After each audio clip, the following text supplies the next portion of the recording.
Hello friends, स्वागत है आपका अपने यूट्यूब चैनल वंदना क्लासेस में। तो आज है 5 मार्च और 5 मार्च से संबंधित जितने भी करंट अफेयर क्वेश्चन बने हैं उन सभी क्वेश्चंस को हमने अपनी इस वीडियो में लिया है। तो वीडियो बहुत ही महत्वपूर्ण होने वाली है।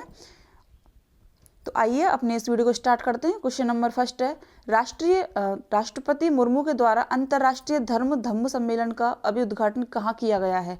तो राष्ट्रपति द्रौपदी मुर्मू जी के द्वारा भोपाल, जो कि मध्य प्रदेश में स्थित है, मध्य प्रदेश की कैपिटल है, यहाँ पर अभी राष्ट्रीय धम्म जो कि सम्मेलन है उसका उद्घाटन किया गया है। और इसमें 15 से अधिक देश हैं, उनके जो प्रतिनिधि हैं यहाँ पर शिरकत करेंगे। इसी के साथ में इसके कुछ महत्वपूर्ण पॉइंट हैं, डिटेल देख लेते हैं। तो इसका इस बार का विषय है नए युग के लिए पूर्वी मानवतावाद। इस सम्मेलन में हिंदू धर्म और बौद्ध धर्म की धम्म परंपराओं को पर्यावरण, समग्र स्वास्थ्य सेवा, मानव केंद्रित विकास और मानव गरिमा के दृष्टिकोण के रूप में परिभाषित किया गया है। इसी के साथ में जो शाही सरकार हैं, जैसे कि बाली है, इंडोनेशिया है, थाईलैंड है, नेपाल है, श्रीलंका और भूटान है, तो इनके प्रतिनिधि भी धम्म सम्मेलन के 7वें संस्करण में अभी शामिल होंगे। तो इसी प्रकार से इसका जो फर्स्ट सम्मेलन हुआ था वह हुआ था 22-23 सितंबर को 2012 में सांची के स्तूप, जो कि मध्य प्रदेश में स्थित है। और अभी का जो हो रहा है वो हो रहा है भोपाल, जो कि मध्य प्रदेश में स्थित है। इस बार का यह 7वां संस्करण है जो होने वाला हो रहा है। नेक्स्ट क्वेश्चन है, हाल ही में टाटा स्टील माइनिंग ने स्वस्थ ईंधन प्राप्त करने के लिए किसके साथ अभी समझौता किया है? तो अभी टाटा स्टील माइनिंग ने स्वच्छ ईंधन या फिर कार्बन उत्सर्जन कम करने के लिए समझौता किया है, वो किया है गेल के साथ में। और गेल ऊर्जा उद्योग की कंपनी है। गेल की स्थापना होती है अगस्त 1989 को। भारत सरकार का इस पर स्वामित्व है और इसका जो कि हेडक्वार्टर हो जाएगा वो हो जाएगा न्यू दिल्ली में। हेड हो जाएंगे इसके मनोज जैन। तो अभी जो गेल है उसके बारे में हम डिटेल में पढ़ेंगे। अपने परिचालन में कार्बन पदचिह्न को कम करने के लिए टाटा स्टील माइनिंग लिमिटेड ने उड़ीसा के कटक जिले के अथगढ़ में अपने फेरो मिश्र संयंत्र को प्राकृतिक गैस की आपूर्ति के लिए गेल इंडिया लिमिटेड के साथ में समझौता किया है। तो जो कि और अभी जो गेल है वह गुजरात से अथगढ़ तक अपनी पाइपलाइन के माध्यम से तय मात्रा में प्राकृतिक गैस की आपूर्ति करेगी। तो अभी ऑप्शंस की तरफ इसके देखें तो एनटीपीसी, जो कि ताप विद्युत की भारत की सबसे बड़ी कंपनी है और इसके जो हेड हैं सीईओ वो हो जाएंगे गुरदीप सिंह। कोल का है कार्बन, जो कि कोयला वगैरह की कंपनी है, इसके हेड हो जाएंगे प्रमोद अग्रवाल। और एचसीएल, इसके हेड हो जाएंगे सी विजय कुमार।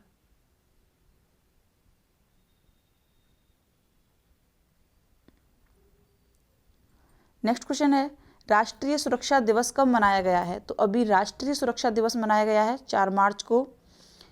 ऑप्शंस की तरफ तो 1 मार्च को भी मनाया गया है जो कि है विश्व नागरिक सुरक्षा दिवस मनाया गया है। अभी 28 फरवरी को अभी विज्ञान दिवस मनाया गया है, नेशनल साइंस डे।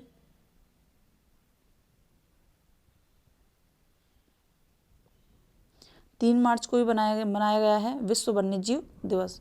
और 4 मार्च को विश्व सुरक्षा दिवस और विश्व मोटापा दिवस।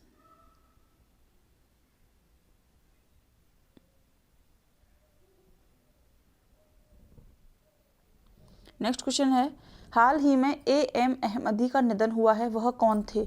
तो अभी एएम अहमदी का निधन हुआ है, वह मुख्य न्यायाधीश रहे हैं जिनका कि कार्यकाल रहा था 1994 से 1997 तक। ये मुख्य न्यायाधीश रहे थे और यह भारत के एकमात्र ऐसे मुख्य न्यायाधीश हैं जिन्होंने कि भारतीय न्यायपालिका में के उच्चतम पद तक पाने के लिए बहुत ही छोटी रैंक से इन्होंने शुरुआत की थी। नहीं तो प्रेजेंट टाइम में जो कि हमारी न्यायपालिका है उसमें उच्च पदों पर जाने के लिए उच्च पद ही से इनको डायरेक्ट से, जैसे कि किसी राज्य का हाई कोर्ट है तो वहाँ से उसको सीधे ही सुप्रीम कोर्ट में न्यायाधीश के पद से ही जाना पड़ता है। तो इसके साथ में नेक्स्ट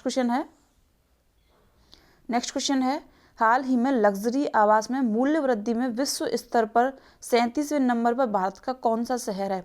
तो अभी लग्जरी आवास में मूल्य वृद्धि पर मीन्स मूल्य वृद्धि का जो कि आंकड़ा निकाला जाता है, वो निकाला जाता है कि प्रति वर्ग किलोमीटर के हिसाब से यहाँ पर कितनी रेट चल रही है जो कि लग्जरी आवास है। तो उसमें अभी भारत का मुंबई शहर है और उसके 37वीं रैंक मिली है। फर्स्ट स्थान पर है मोनाको, सेकंड पर है हांगकांग, सेकंड पर है एंड थर्ड पर है न्यूयॉर्क, ये थर्ड पर है। तो अभी जो मुंबई को इसमें रैंक मिली है 37 भी, तो इसकी जो कि प्रतिशत निकला है वो निकला है 10 में से 6.4%। और इसी 6.4% के आधार पर लग्जरी आवास में मूल्य वृद्धि में विश्व स्तर पर भारत का मुंबई रहा है 37वें स्थान पर। 100 शहरों में से इनकी गणना की जाती है। नेक्स्ट क्वेश्चन है, भारत व किस देश ने योग्यता की पारस्परिक सदस्य मान्यता के लिए एक रूपरेखा संतकों पर हस्ताक्षर किए हैं? तो भारत और ऑस्ट्रेलिया ने अभी पारस्परिक मान्यता के लिए एक रूपरेखा पर हस्ताक्षर किए हैं। इससे यह लाभ होगा कि इन दोनों देशों की जो कि यूनिवर्सिटी हैं वह संयुक्त या फिर दोहरी रूप से जो कोई भी डिग्री वगैरह होता है जो कि स्टूडेंट पढ़ने के लिए जाते हैं या फिर कोई पेशेवर वहाँ पर काम करते हैं तो डिग्री प्रोग्राम की अपनी वहाँ पर पढ़ाई कर सकते हैं। तो इसको डिटेल में देखेंगे। भारत और ऑस्ट्रेलिया में योग्यता की पारस्परिक मान्यता के लिए एक फ्रेमवर्क जो कि मैकेनिज्म पर हस्ताक्षर किए हैं। दोनों देशों के जो छात्र पेशेवर हैं उनकी गतिशीलता को आसान करने में भी इसको मदद मिलेगी और ये दोनों देश डिग्रियों को मान्यता देंगे, लेकिन engineering, medicine, law pass out जो कि पेशेवर या पंजीकरण ढांचे के बाहर होंगे। और अभी के स्टूडेंट के जो कि प्रमुख रूप से उनकी एजुकेशन के प्रमुख पार्ट हैं तो वो हैं कंप्यूटर विज्ञान में है, इंजीनियरिंग में है, व्यवसाय प्रबंधन में है, सामाजिक विज्ञान में है, गणित में है और स्वास्थ्य व्यवसाय प्रमुख रूप से जो स्टूडेंट के लिए फोकस कर रहे हैं जिस पर वो ये सारी चीज़ें हैं। तो अभी भारत और ऑस्ट्रेलिया इसका राइट आंसर हो जाएगा। ऑस्ट्रेलिया के बारे में, तो ऑस्ट्रेलिया एकमात्र ऐसा देश है जिसने कि पूरे महाद्वीप को कवर कर रखा है और यह पृथ्वी के सबसे बड़े देशों में से एक है ऑस्ट्रेलिया। सबसे छोटा महाद्वीप भी ऑस्ट्रेलिया है। ऑस्ट्रेलिया की कैपिटल हो जाएगी कैनबरा। लैंग्वेज है यहाँ की अंग्रेजी। करेंसी है ऑस्ट्रेलियाई डॉलर। पीएम है एंथनी नॉर्मन अल्बानीज। और जिसकी पर्वत श्रृंखला है तो इनके बारे में महान विभाजन रेंज हो जाएगी, एक मैकडोनल रेंज हो जाएगी। नदियाँ हो जाएंगी मर्रे डार्लिंग और लाचलान।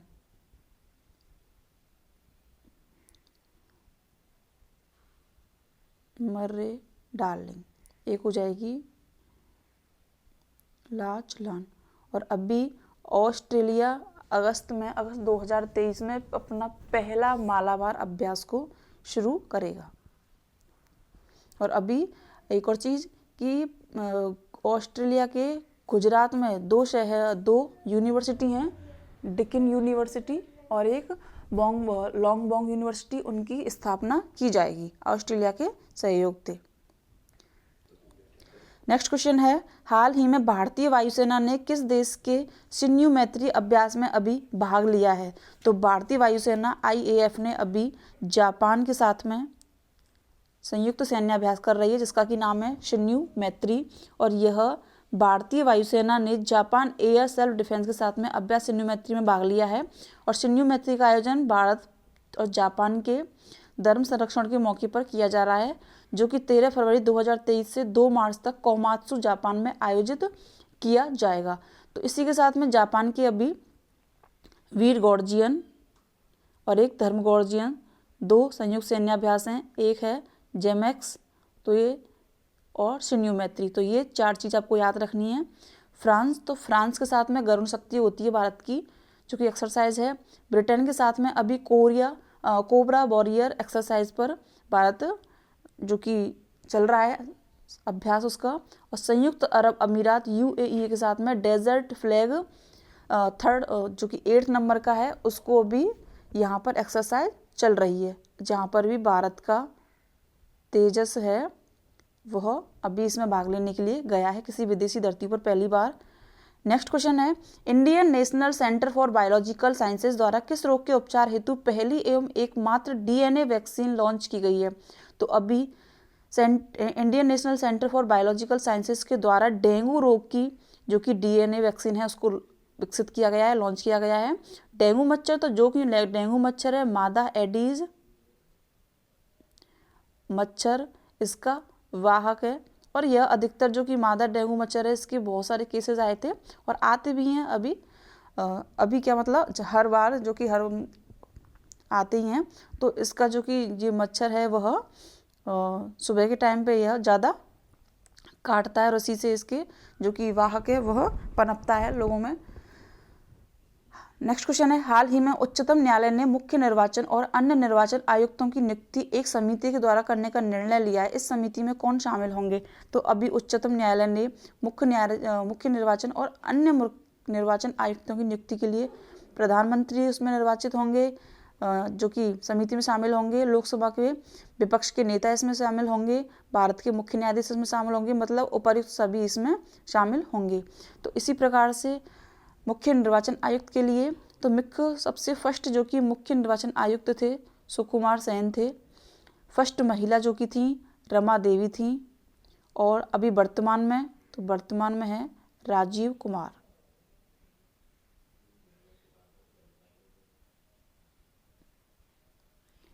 नेक्स्ट क्वेश्चन है, पारंपरिक चिकित्सा पर SCO के पहले अंतर्राष्ट्रीय सम्मेलन और एक्सपो का आयोजन कहाँ किया जा रहा है? तो पारंपरिक चिकित्सा SCO संघाई सहयोग संगठन की पहली जो कि हमारी बैठक हो रही है, पहले तो इसकी अध्यक्षता कर रहा है भारत, और इसकी पारंपरिक चिकित्सा की जो अभी आयोजन हो रहा है तो ये हो रहा है गुवाहाटी में, और गुवाहाटी स्थित है असम में स्थित है गुवाहाटी। तो इसी के साथ में एक बार SCO के बारे में जानेंगे। तो SCO का फुल फॉर्म है संघाई सहयोग संगठन। स्थापना होती है इसकी 1996 में बीजिंग से, और इस बार की इसकी अध्यक्षता कर रहा है भारत। और अभी भारत में पहला जो कि अंतर्राष्ट्रीय सम्मेलन और एक्सपो का उद्घाटन असम में किया जा रहा है, और जो कि आयुष मंत्री हैं सर्बानंद सोनोवाल, इनके द्वारा इसका शुभारंभ किया गया है। और भारत इसका सदस्य बना था 2017 में, SCO का सदस्य बना था। और 8 इसके सदस्य देश हैं, जिनमें कि चीन है, कजाकिस्तान है, किर्गिस्तान है, रूस है, तजाकिस्तान है, उज्बेकिस्तान है, पाकिस्तान है और एक भारत है। तो इसी प्रकार से इसके 8 देश हैं। एक चीज़ और, गुवाहाटी, तो गुवाहाटी में अम्बुबाची का मेला लगता है, अम्बुबाची असम में, और यह लगता है कामाख्या माता मंदिर में। इम्पॉर्टेंट क्वेश्चन है, बहुत ही इम्पोर्टेंट क्वेश्चन है ये आपके लिए। तो एक बार ऑप्शंस के भी देखेंगे। तो अस्ताना है कजाकिस्तान में या फिर कजाकिस्तान में। संघाई है चीन का दूसरा सबसे बड़ा शहर है। समरकंद, तो 2022 में SCO का सम्मेलन हुआ था, वो हुआ था समरकंद में। नेक्स्ट क्वेश्चन है, हाल ही में मंत्रालय को कोविड-19 के प्रबंधन के लिए पोर्टल पुरस्कार मिला है। तो अभी कोविड-19 के प्रबंधन के लिए प्रबंधन पुरस्कार जो पोर्टल पुरस्कार है वो मिला है केंद्रीय स्वास्थ्य और परिवार कल्याण मंत्रालय को मिला है, और इसके वर्तमान में मंत्री हैं मनसुख मांडविया हैं। अल्पसंख्यक मंत्रालय, तो अल्पसंख्यक मंत्रालय की जो कि मंत्री हैं वो हैं स्मृति जुबिन ईरानी। सड़क व परिवहन मंत्रालय के मंत्री हैं नितिन गडकरी, और दूरसंचार मंत्री हैं रविशंकर। तो इस प्रकार से ये सारे इम्पोर्टेंट मंत्रालय हैं। और अभी पोर्टल पुरस्कार मिला है, तो ये है केंद्रीय स्वास्थ्य और परिवार कल्याण के मंत्री हैं मनसुख मांडविया। तो पोर्टर पुरस्कार होता क्या है? यह एक अमेरिकी नागरिक जो कि माइकल ई पोर्टर के नाम पर रखा गया है, और जो कि अर्थशास्त्री थे, शोधकर्ता थे, लेखक थे, सलाहकार थे और वक्ता थे। तो इसी प्रकार से कोविड-19 के बेस्ट प्रबंधन के लिए भारत के इस मंत्रालय को यह पुरस्कार दिया गया है। इसी के साथ में आज हम अपनी इस वीडियो को यहीं पर समाप्त करते हैं। अगर आपको वीडियो अच्छी लगी हो, हेल्पफुल लगी हो, तो उसको लाइक, शेयर एंड सब्सक्राइब करें। Thank you. जय हिंद।